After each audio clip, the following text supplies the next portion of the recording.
The biting wind howled a mournful dirge across the snow-swept plains of Redemption, a name cruelly ironic for the fate that awaited Abigail Kane.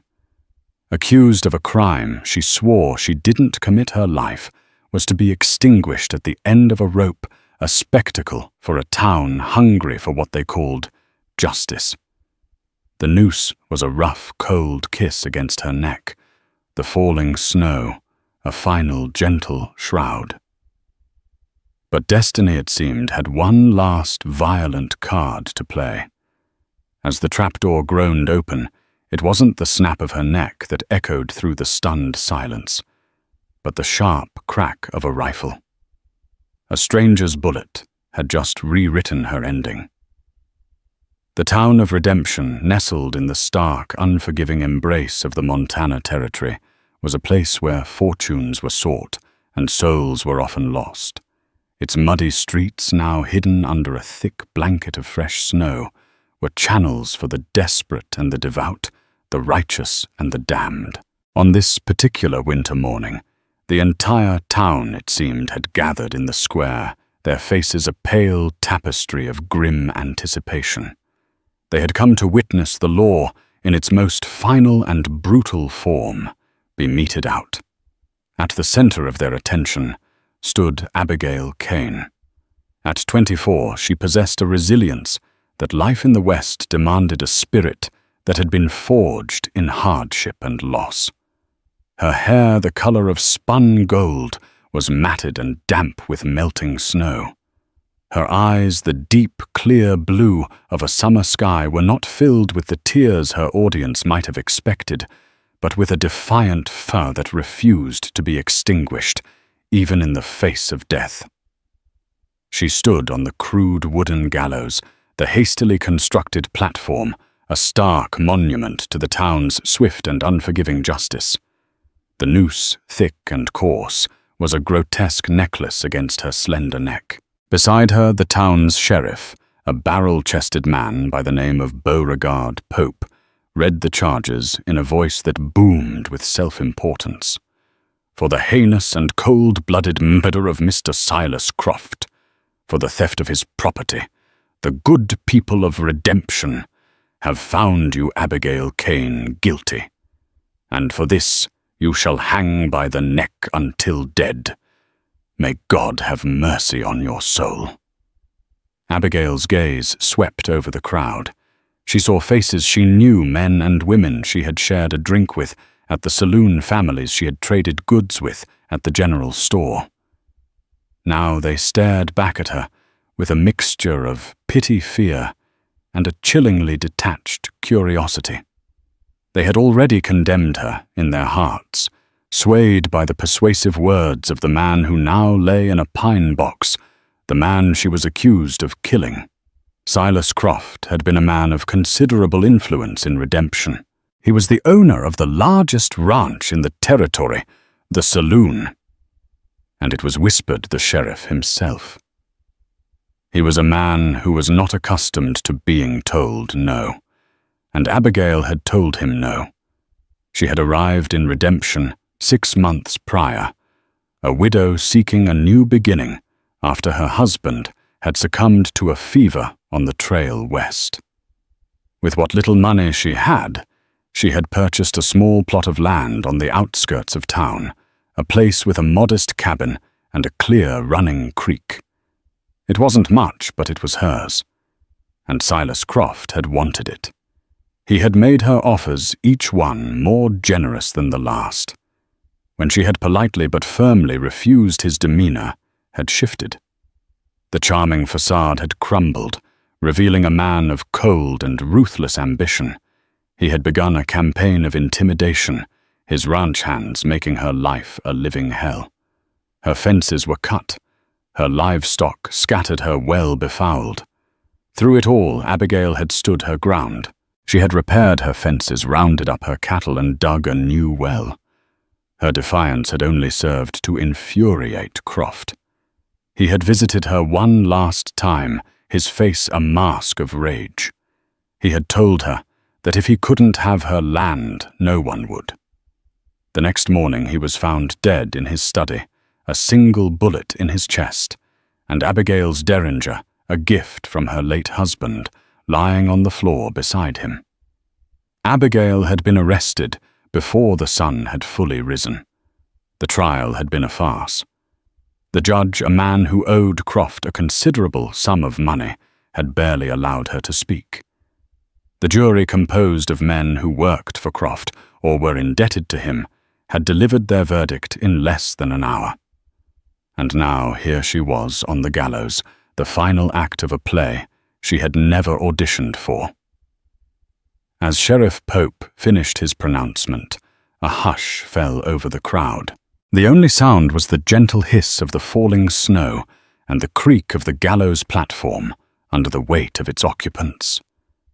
Abigail closed her eyes, not in prayer, but in a final, silent act of defiance. She would not give them the satisfaction of seeing her break. She thought of her late husband, of the dreams they had shared, of the life they had planned. A single tear, hot and defiant, traced a path through the grime on her cheek. The sheriff placed a black hood over her head, plunging her into a world of suffocating darkness. She heard the heavy thud of the trapdoor bolt being drawn. This was it.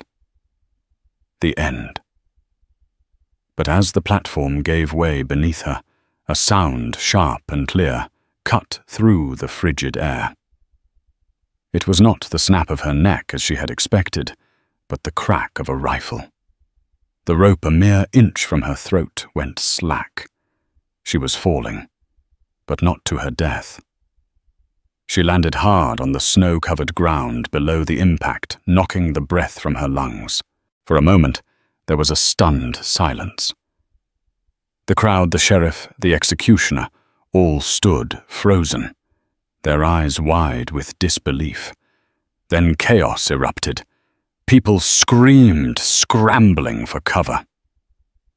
Sheriff Pope, his face a mask of bewildered fury, drew his pistol, his eyes scanning the surrounding buildings. From the bell tower of the town's small church, a figure emerged.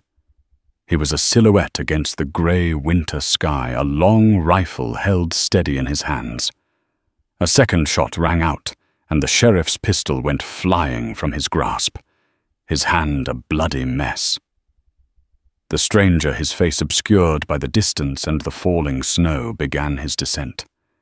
He moved with a lithe and predatory grace, a stark contrast to the panicked frenzy of the townspeople below. He reached the ground and began to walk towards the gallows, his rifle held at the ready.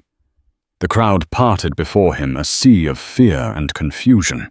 He stopped before Abigail, who was still on the ground, dazed and struggling to comprehend what had just happened. He knelt beside her, his eyes the color of polished obsidian meeting hers. He was a man who had seen his share of hardship, his face a road map of a life lived on the edge. A long scar ran from his left temple to the corner of his mouth, giving him a perpetually grim expression. "Ma'am," he said, his voice a low, gravelly drawl that sent a shiver down her spine. "It seems your dance with the hangman has been postponed." He reached out, and with a gentle touch that belied his rough appearance, removed the hood from her head. He then used his knife to cut the ropes that bound her hands. "Who are you?" Abigail whispered, her voice hoarse. "Just a traveler," he replied, his eyes never leaving hers. "Happened to be passing through." He helped her to her feet, his grip firm and steady.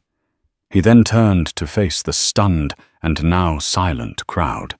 His gaze fell upon Sheriff Pope, who was clutching his wounded hand, his face pale with a mixture of pain and rage.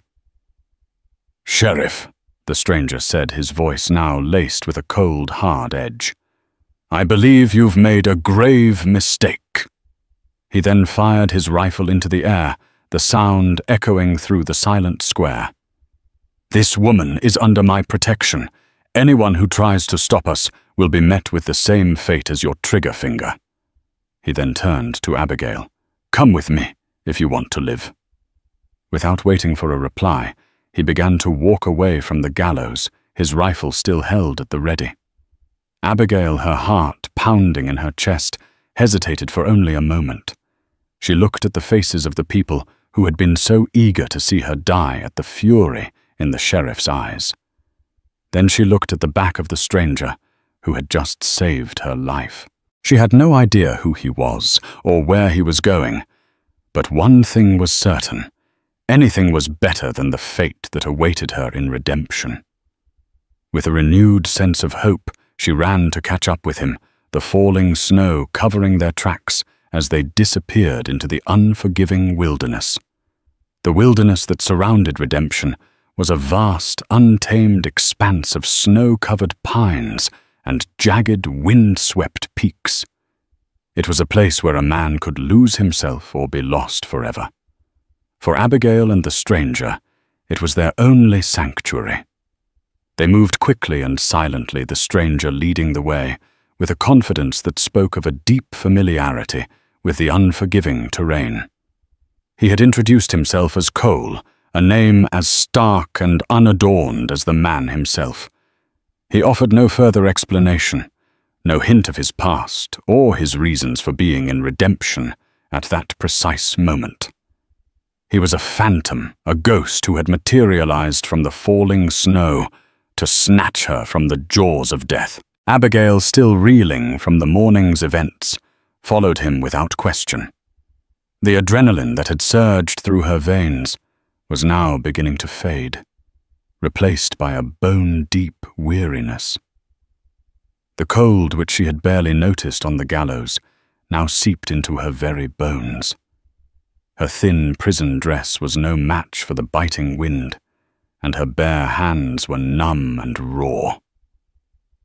They walked for what seemed like hours, the only sound the crunch of their boots on the snow and the mournful howl of the wind through the pines. The sky, a uniform and oppressive grey, offered no clue as to the time of day. The world had been reduced to shades of white and black, a landscape as bleak and uncertain as her future. Finally, as dusk began to settle, casting long, eerie shadows across the snow, Cole led them to a small hidden cave. It was barely more than a shallow opening in the rock face, but it offered a welcome respite from the relentless wind and snow. Inside, Cole set to work with a practiced efficiency. He gathered dry wood from the sheltered recesses of the cave, and with a flint and steel soon had a small fire crackling to life. The warmth that radiated from the flames was a balm to Abigail's frozen limbs, a small pocket of comfort in a world that had become so cold and hostile. Cole then produced a small bundle from his saddlebag. It contained a loaf of hardtack, a piece of dried meat, and a flask of whiskey. He offered them to Abigail without a word. She accepted them gratefully, her stomach growling with a hunger she hadn't realized she possessed. The hardtack was as tough as shoe leather, and the dried meat was salty and stringy. But to Abigail it was the most satisfying meal she had ever eaten. The whiskey, when she took a sip, burned a welcome trail of warmth down her throat. As she ate, she studied the man who sat across from her. In the flickering firelight, she could see the lines etched on his face, the weariness in his eyes. He was a man who had been weathered by the elements and by life itself. The scar that marred his handsome features was a testament to a past that was undoubtedly filled with violence and danger. Yet there was a quiet strength about him, a sense of calm and purpose that she found both intriguing and unsettling. "Why?" she finally asked, her voice barely a whisper. "Why did you help me?" Cole stared into the flames for a long moment before answering. "I don't hold with public hangings," he said, his voice low and gravelly, "especially when the condemned is a woman." There's more to it than that." Abigail pressed her intuition, telling her that his reasons ran deeper than a simple moral objection. Cole's gaze shifted from the fire to her. His obsidian eyes seemed to penetrate her very soul to see the fear and the desperation that she tried so hard to conceal. "Let's just say," he said, his voice taking on a harder edge, "that I have a personal score to settle with the good people of Redemption, and you, ma'am, just became a part of it." Before Abigail could question him further, he rose to his feet. "Get some rest," he said, his tone leaving no room for argument. "We have a long journey ahead of us." He then moved to the mouth of the cave, his rifle in hand, and took up a watch.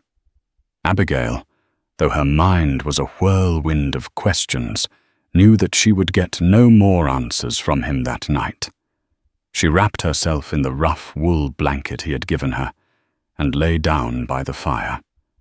As she drifted off to sleep, the image of the stranger's face, a mask of grim determination in the flickering firelight, was burned into her mind. The next few days were a blur of snow and silence. They traveled through a landscape that was both beautiful and brutal, a world of pristine white and deadly cold. Cole, true to his word, spoke little, his silence a wall that Abigail could not penetrate.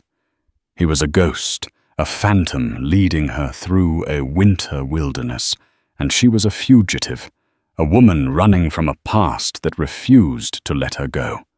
They survived on what little food Cole had in his saddlebags, and on the occasional rabbit or squirrel that he managed to shoot. The nights were spent in makeshift shelters, huddled together for warmth, the silence between them broken only by the crackle of the fire and the howl of the wind. During the day, as they trudged through the endless snow, Abigail's mind would often wander back to Redemption, to the events that had led her to this desperate flight. She replayed her trial in her mind, the smug, self-satisfied look on Judge Miller's face, the cold, accusatory stares of the jury. She thought of Silas Croft, of his charm, that had so quickly turned to menace, of his final chilling threat. And she thought of the real killer, the person who had framed her for Croft's murder. Who was it? And why had they chosen her as their scapegoat? Was it one of Croft's business rivals? A jilted lover? Or was it someone closer to home? Someone she had trusted? The questions gnawed at her, fueling a growing desire for answers for justice. She had been a victim, a pawn in someone else's game. But no more. The fire that had burned in her eyes on the gallows had not been extinguished. It had merely been banked, waiting for the right moment to be rekindled. One evening, as they sat by the fire, a wolf pack began to howl in the distance, their eerie cries echoing through the silent night. A shiver ran down Abigail's spine. "They sound close," she said, her voice tight with apprehension. "They are," Cole replied, his hand resting on the stock of his rifle. "But they won't bother us. They're more afraid of us than we are of them." "How can you be so sure?" "Because," he said, his gaze meeting hers across the fire, "I know how to read them. I know how to read this land, and I know how to survive in it." There was a certainty in his voice, a quiet confidence that was both reassuring and unnerving. He was a man who was at one with the wilderness, a man who had been stripped of all pretense, all artifice. He was as wild and untamed as the land itself. "You've spent a lot of time out here," Abigail observed. "I have," he replied, his voice a low rumble. "Running from something." She ventured, her curiosity getting the better of her. A flicker of something, pain, anger, regret, crossed his face before he masked it with his usual stoicism. "We're all running from something, ma'am," he said, his voice soft but firm. "The trick is to not let it catch you." He then rose and once again took up his watch at the mouth of the cave, his silence a clear signal that the conversation was over. Abigail, left alone with her thoughts, stared into the flames. She was beginning to realize that the stranger who had saved her life was as much of a mystery as the person who had tried to end it. He was a man of secrets, a man with a past that was as dark and unforgiving as the winter landscape that surrounded them. And she was inextricably bound to him, a fugitive and a phantom on a journey into the heart of a frozen wilderness, a journey that would either lead them to salvation or to their doom. As the days bled into one another, a fragile, unspoken truce formed between Abigail and her silent protector. The wilderness in its unforgiving beauty became their world, the shared hardship a language that needed no words. Abigail, a woman who had once prided herself on her independence, found herself relying on Cole for her very survival. He was a man of few words, but his actions spoke volumes. He taught her how to track game, how to build a shelter from snow and pine boughs, how to read the subtle signs of the ever-changing weather. He was a patient if distant teacher, his instructions delivered in a low, even tone that brooked no argument. One evening, as they huddled around a meager fire, the wind whistling a mournful tune through the skeletal branches of the pines, Cole broke his usual silence. "We're heading for Black Creek," he announced, his eyes fixed on the dancing flames. The name sent a chill down Abigail's spine that had nothing to do with the cold. Black Creek was a place of ill repute, a ghost town that had been abandoned years ago after a smallpox epidemic had decimated its population. It was a place whispered about in hushed tones, a place said to be haunted by the ghosts of the dead. "Why, there?" Abigail asked, her voice tight with a mixture of fear and curiosity. "Because," Cole replied, his gaze finally shifting to hers, "no one in their right mind would look for us there. And because," he added, a strange light flickering in his dark eyes, "it's a place where ghosts can rest." The journey to Black Creek was arduous. The snow, which had been a constant but manageable presence, now fell with a renewed fury, a white curtain that reduced visibility to a few feet. The wind, a relentless and malevolent force, howled like a banshee, its icy fingers clawing at their faces and clothes. They finally reached the outskirts of the ghost town on the 5th day after leaving Redemption. It was a desolate and eerie sight. The buildings, skeletal and weathered, stood like silent sentinels, their windows like vacant eyes, staring out at the endless expanse of snow. The only sound was the wind, a mournful dirge that seemed to carry the whispers of the long-dead inhabitants. Cole led them to a small, dilapidated cabin on the edge of the town. The door hung precariously on a single hinge, and the roof was riddled with holes. But it was a shelter, a refuge from the storm that raged outside. Inside the cabin was a time capsule of a life abruptly ended. A layer of dust covered everything, a fine grey powder that seemed to absorb the silence. A table and 2 chairs stood in the center of the single room, a plate and a cup still sitting on the tabletop, as if their owner had just stepped out for a moment. A small rust-covered stove stood in the corner, a stack of firewood beside it, untouched for years. While Cole set to work patching the roof and securing the door, Abigail explored their new temporary home. In a small, dust-covered trunk at the foot of the bed, she found a collection of letters tied together with a faded blue ribbon. They were written in a delicate, looping script, the ink faded, but still legible. They were love letters, filled with the hopes and dreams of a young woman named Sarah, written to her beloved, a man named Thomas. As Abigail read the letters, a sense of profound sadness washed over her. Sarah's words painted a vivid picture of life in Black Creek, before the epidemic, a life filled with love, laughter, and the simple joys of everyday existence. The last letter was dated the day the epidemic had struck. It was short, a hastily scrawled note filled with fear and a desperate, fading hope. "My dearest Thomas," it read, "the sickness has come to Black Creek. I am so afraid. Pray for us. Pray for me. Yours forever is Sarah." Abigail's heart ached for the young woman whose life had been so tragically cut short.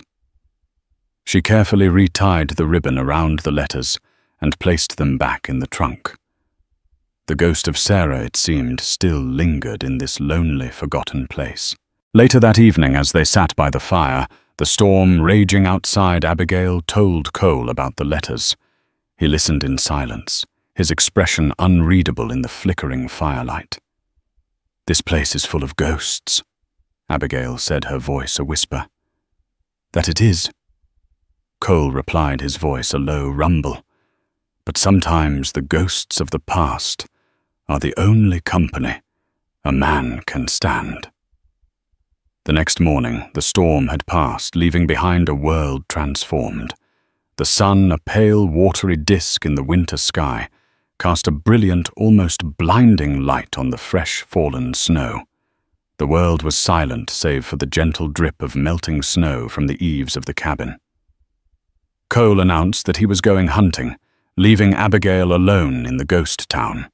The silence, which had at first been a welcome respite, now seemed to press in on her, amplifying the sense of isolation and loneliness that had been her constant companions.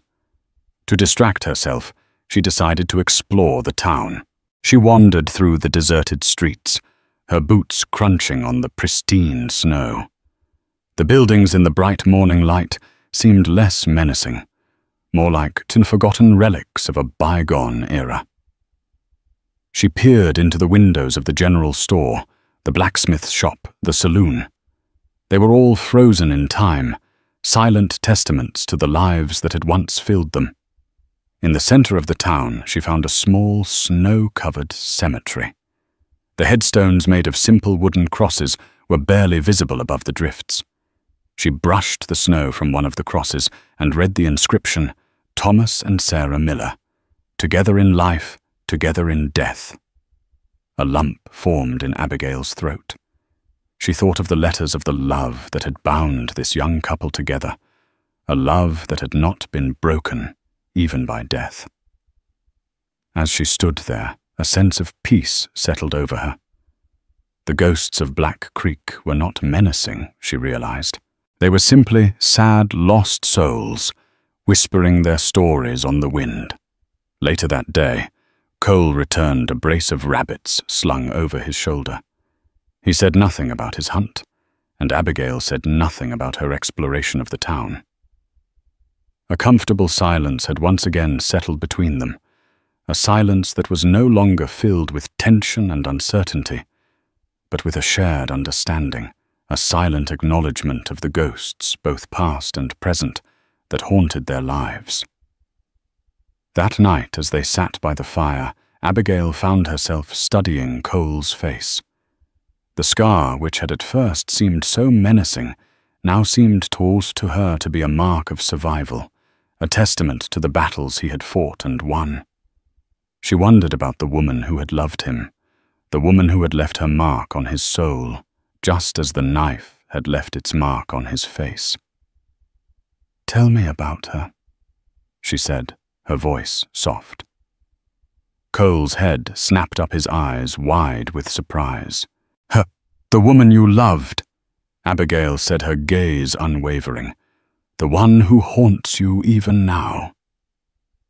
For a long moment, Cole said nothing. He stared into the fire, his jaw tight, his hands clenched into fists.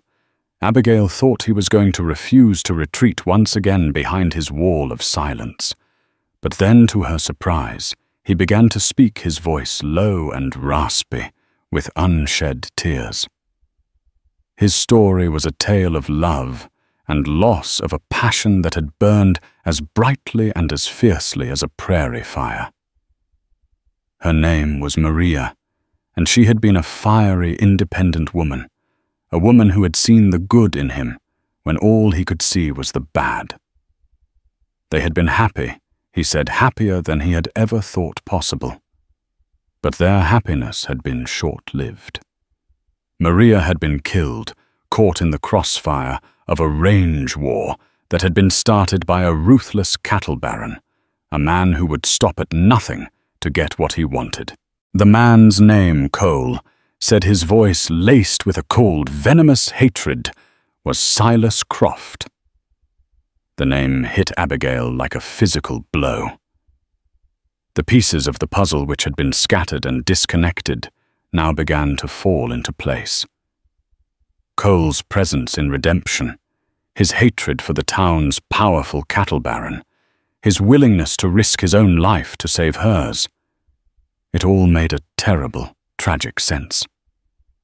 "He's the man I'm accused of killing," Abigail whispered, her voice barely audible. "I know."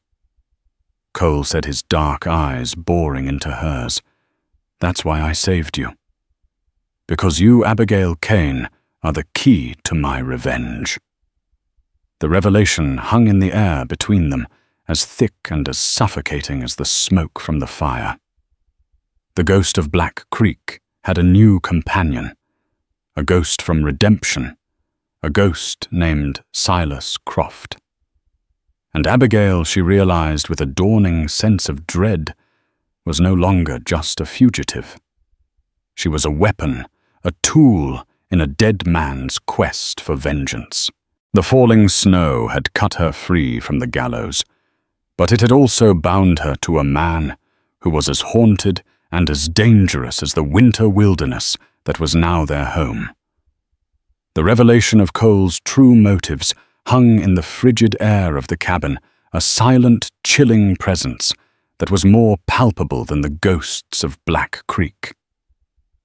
Abigail, who had begun to see her rescuer as a stoic, if enigmatic guardian, now saw him in a new and more dangerous light.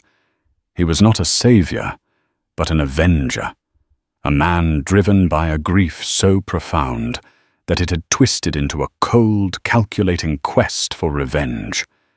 And she now realized, was not a damsel in distress, but a pawn in his deadly game. "You used me," she said, her voice a mixture of anger and betrayal. "I saved you." Cole countered, his voice hard and unyielding. "You were about to swing from the end of a rope for a crime you didn't commit. I gave you a second chance. Now you have the opportunity to make sure that the man who deserves to pay for his crimes finally gets what's coming to him." "And what about me?" Abigail demanded, her voice rising. "What happens to me when you get your revenge? Do I just disappear into the wilderness, a fugitive for the rest of my life?"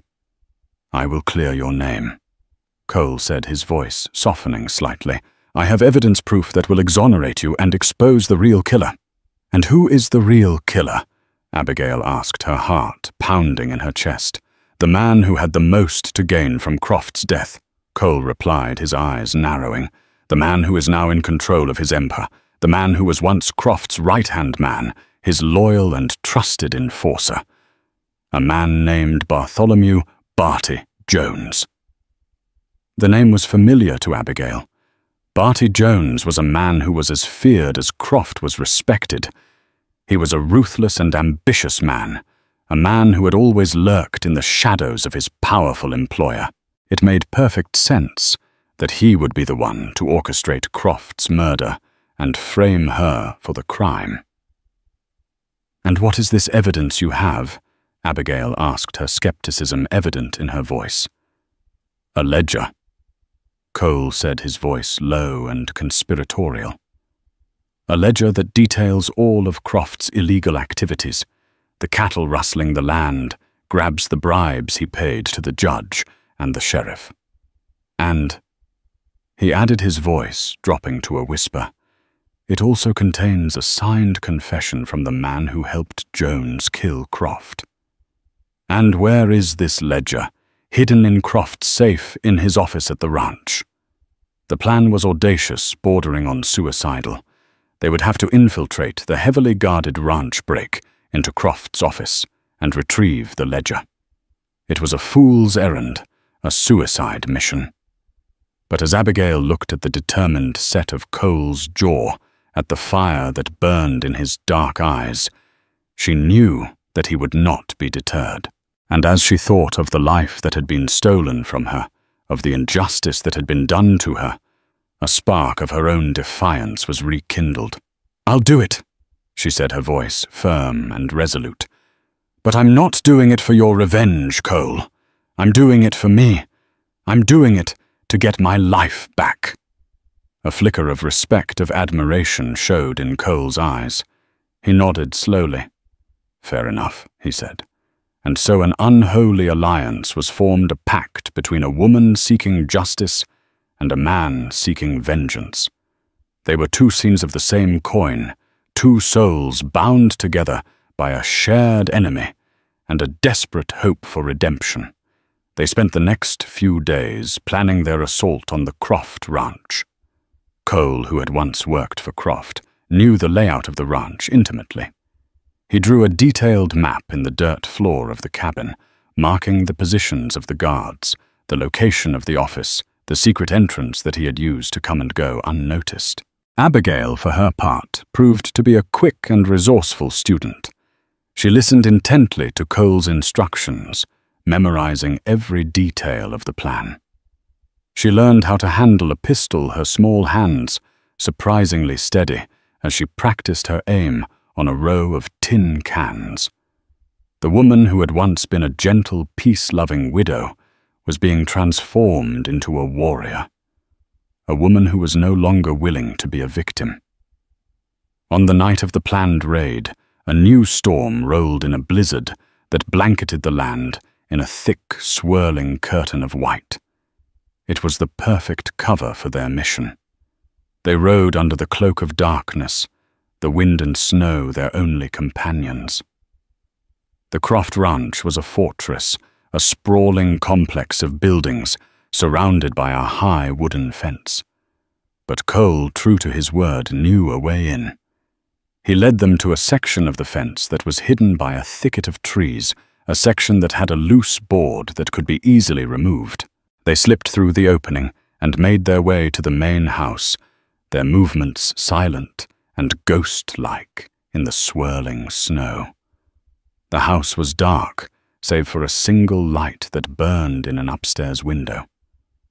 "That's Croft's office," Cole whispered, his breath a white cloud in the frigid air. "Jones has taken it over." He led her to a side entrance, a small, unobtrusive door that was used by the servants. The lock was old and rusted, and Cole, with a bit of a jimmying from his knife, was able to open it with a soft click. They slipped inside the warmth of the house, a welcome relief from the biting cold. They moved through the darkened hallways, their footsteps muffled by the thick carpets. The house was a monument to Croft's wealth and power, filled with expensive furniture, ornate paintings, and exotic trophies from his hunting expeditions. They reached the office and found the door unlocked. They slipped inside, closing the door softly behind them. The office was as opulent as the rest of the house, with a large mahogany desk, leather-bound books lining the walls, and a massive stone fireplace that was cold and dark. The safe was hidden behind a large painting of a hunting scene. Cole swung the painting aside, revealing the heavy iron door of the safe. "Do you know the combination?" Abigail whispered. "No," Cole replied, "but I know someone who does." He then moved to the desk and began to rummage through the drawers. He found what he was looking for, a small leather-bound book. It was Croft's personal journal. Cole flipped through the pages, his eyes scanning the entries. Croft was a man of habit, he said, a grim smile on his face. He used the same combination for everything, the day he met Maria. He found the date, and with trembling fingers began to turn the dial of the safe. The tumblers clicked into place, and the heavy door swung open. Inside, among the stacks of money and legal documents, was the ledger. Cole grabbed it, his eyes shining with a triumphant light. But as he turned to leave, the door to the office burst open. Barty Jones stood in the doorway, a pistol in his hand, a cruel, triumphant smile on his face. "I've been expecting you, Cole," he said, his voice dripping with malice. "I knew you wouldn't be able to stay away." Behind him stood Sheriff Pope, his arm in a sling, his face a mask of smug satisfaction. "It's over, Cole," the sheriff said, his voice full of a smug satisfaction. "You and the little lady are coming with us, and this time," he added, his eyes glinting with a malevolent light, "there will be no last-minute rescue." The trap had been sprung. Abigail and Cole were caught, their desperate gamble having failed. As Jones and the sheriff advanced into the room, their guns aimed at their heads, Abigail's heart sank. It seemed that her dance with the hangman had not been postponed, but merely delayed. The falling snow had cut her free, but it had also led her into a new and more deadly trap, a trap from which there was no escape. The air in the office crackled with a tension so thick it was almost suffocating. Barty Jones, his face a mask of triumphant cruelty, savoured the moment his pistol aimed squarely at Cole's heart. Sheriff Pope, his wounded arm a testament to his previous humiliation, stood beside him, a look of smug vindication on his face. "You always were a sentimental fool," Cole Jones sneered, his eyes glinting with a cold reptilian light. "Coming back for a ghost, and for what? This little book." He gestured with his gun towards the ledger in Cole's hand. "A dead man's ramblings. No one will believe a word of it. They'll believe the signed confession from your hired gun," Cole said, his voice a low, dangerous growl. "The one you paid to help you kill Croft." A flicker of surprise of fear crossed Jones's face before he masked it with a sneer. "You're bluffing." "Am I?" "Cole," said a grim smile playing on his lips. "Why don't we have a look?" He made a move to open the ledger, and in that split second, the dynamics of the room shifted. Jones, his confidence shaken, took a step forward, his eyes fixed on the ledger. It was the opening Cole had been waiting for. With a speed that belied his size, Cole hurled the heavy ledger at Jones's face. The book struck him squarely on the temple, and he staggered back, his gun firing wildly into the ceiling. In the same motion, Cole lunged for the fireplace, grabbing the heavy iron poker. He swung it with all his might, striking the sheriff's gun hand. The pistol went clattering across the floor, and Pope cried out in pain, cradling his now twice-injured arm. Abigail, who had been standing frozen in a mixture of fear and disbelief, was jolted into action. She dove for the fallen pistol, her fingers closing around the cold, hard steel. She had never fired a gun at another human being. But as she looked at the hatred in Jones's eyes, at the raw, brutal violence that he represented, a cold resolve settled over her. Jones, recovering from the blow, raised his own pistol, his eyes blazing with a murderous rage. He aimed it at Cole, who was now armed only with the poker. No, Abigail screamed, and without a second thought, she pulled to the trigger. The shot was deafening in the enclosed space. Jones's body jerked, a look of stunned surprise on his face. A dark, spreading stain appeared on his chest. He staggered back, his pistol falling from his nerveless grasp, and collapsed to the floor, his eyes wet and vacant.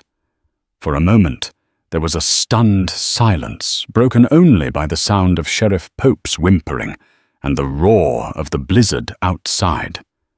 Abigail stared at the body of the man she had just killed, her hand trembling, the pistol still smoking. The woman who had been bound for the gallows, the woman who had never harmed a soul in her life, had just taken a human life. Cole rushed to her side, his hand covering hers on the pistol.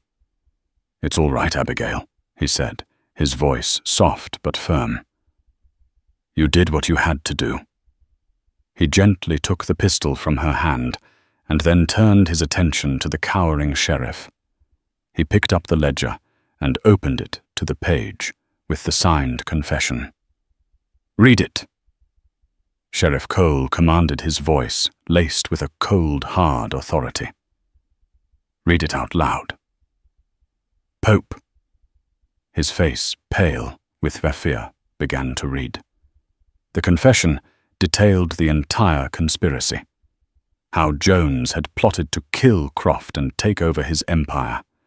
How he had hired a down-on-his-luck ranch hand to help him, how he had framed Abigail for the crime, planting her derringer at the scene. As the sheriff's voice droned on, a crowd of ranch hands drawn by the sound of the gunshot gathered at the door.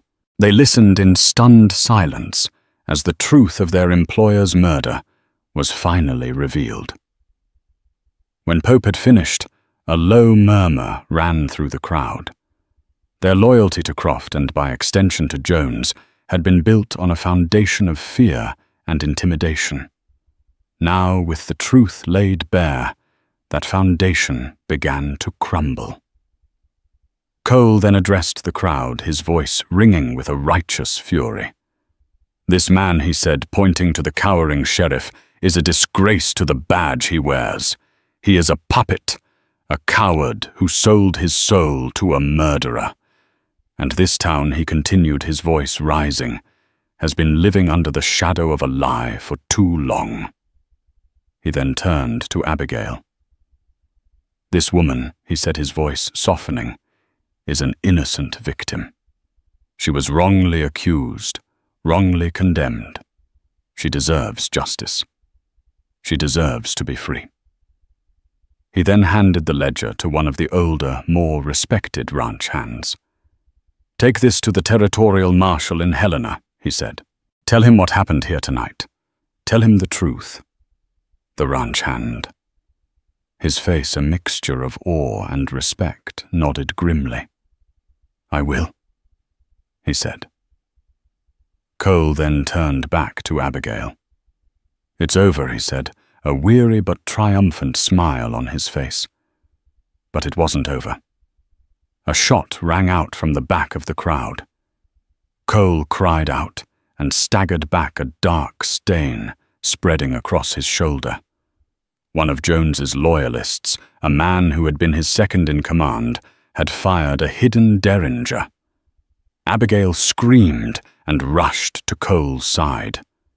The ranch hands, their loyalties now firmly with Cole, subdued the shooter. "Cole," Abigail cried. Her voice choked with tears. "You're hurt." "It's just a scratch," he said, gritting his teeth in pain. But it was more than a scratch. The bullet had gone deep, and he was losing a lot of blood. Abigail, her own fear and trauma forgotten, took charge. She tore a strip from her dress and with a gentle but firm hand pressed it against the wound. "We need to get him to a doctor," she said. Her voice filled with a new and unfamiliar authority. The ranch hands, their faces grim with concern, fashioned a makeshift stretcher from a blanket and 2 poles. They carefully lifted Cole onto it, and under Abigail's direction began the long, arduous journey to the nearest town with a doctor, a small settlement, a day's ride away. They traveled through the blizzard, a small, determined procession against the vast, unforgiving wilderness. Abigail walked beside the stretcher, her hand never leaving Cole's. Her presence a constant source of comfort and reassurance. As they walked, she thought about the events of the past few days. She had been bound for the gallows, a condemned woman with no hope for the future. And now she was a survivor, a warrior, a woman who had faced death and emerged stronger, more resilient. The falling snow had not just cut her free, it had forged her anew. And the stranger, the phantom who had saved her, was no longer a stranger. He was Cole, a man of courage and conviction. A man who had been haunted by his past, but who had found a new purpose in his quest for justice. He was a man she had come to admire, to respect, and she realized with a startling clarity, a man she had come to love. As the first light of dawn broke through the clouds, casting a pale, rosy glow on the snow-covered landscape, they finally reached the town. The doctor, a kind, elderly man, tended to Cole's wound, declaring that he would make a full recovery. As Cole rested, Abigail sat by his bedside, her hand in his. The territorial marshal arrived later that day, having been summoned by the ranch hands. He listened to Abigail's story, read the ledger, and officially declared her a free woman. The news of Jones's treachery and Abigail's innocence spread like wildfire through the territory. The town of Redemption, shamed and humbled, sent a delegation to apologize to her, to offer her a place in their community. But Abigail politely declined. Her life was no longer in Redemption. Her future, she knew, was with the man who lay in the bed beside her, the man who had saved her life and stolen her heart. A few weeks later, when Cole was strong enough to travel, they left the small town and headed west towards the setting sun. They were two survivors, two souls who had been forged in the crucible of violence and injustice. Two people who had found in each other a reason to hope, a reason to live. They didn't know what the future held, but they knew that they would face it together.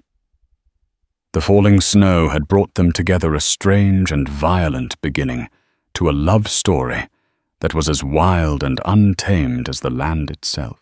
They were no longer a fugitive and a phantom, but a man and a woman, two people who had found in the heart of a frozen wilderness not just survival, but salvation. The tale of Abigail Kane and the mysterious Cole is a stark reminder that even in the most lawless of times, when the noose tightens and all hope seems lost, the human spirit can endure. Theirs is a story of justice sought not in the courtrooms of the powerful, but in the unforgiving crucible of the Wild West. It's a testament to the fact that sometimes the deepest truths are scrawled in a hidden ledger, and redemption is found not in a town's name, but in the courage of a stranger. If their harrowing journey from the gallows to a new dawn has captured your imagination, please show your support. Like this video, share their incredible story with others, and subscribe to our channel for more tales of the untamed West, where legends were forged in gunpowder and snow. Your support allows us to continue bringing these forgotten histories to life.